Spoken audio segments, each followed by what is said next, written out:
continue à essayer d'écrire. Final ম্যাচে Messi কোনো গোল করতে পারবে না। এইবারের গোল্ডেন বুট আমি নিব। ইংল্যান্ডের বিপক্ষে টানা 2 গোল করে ম্যাচ শেষে লিওনেল মেসিকে রীতিমতো অপমান করে কি বললেন গোল্ডেন বুট জিতা এক ধাপ এগিয়ে ফ্রান্সের সেরা ফুটবলার কিলিয়ান এমবাপ্পে। প্রিয় দর্শক, ইংল্যান্ডের বিপক্ষে জয় তুলে নিতে না পারলেও অবিশ্বাস্য রেকর্ড করলেন কিলিয়ান এমবাপ্পে, যেইখানে চলতি বিশ্বকাপে টানা 10 গোল করে গোল্ডেন বুট জেতার লক্ষ্যে এগিয়ে। সবার আগে কিলিয়ান এমবাপ্পে, যেইখানে দ্বিতীয় স্থানে আছেন লিওনেল মেসি। কেননা লিওনেল মেসি এখন পর্যন্তই 8 গোল করেছেন।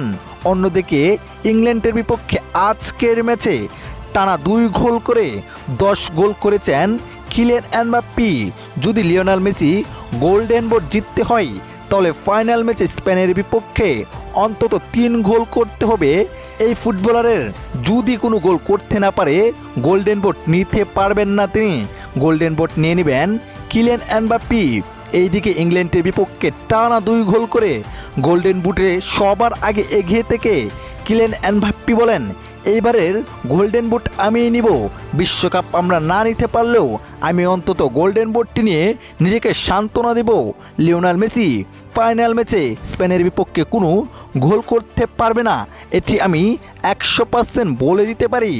তো প্রিয় দর্শক, আপনাদের কাছে কী মনে হয়, সেই হাই ভোল্টেজ লড়াইয়ে শেষ পর্যন্ত কি মেসি স্পেনের বিপক্ষে 3 গোল করে গোল্ডেন বুট নিতে পারবে? কমেন্ট করে আপনার মতামতটি জানিয়ে দিবেন। ধন্যবাদ।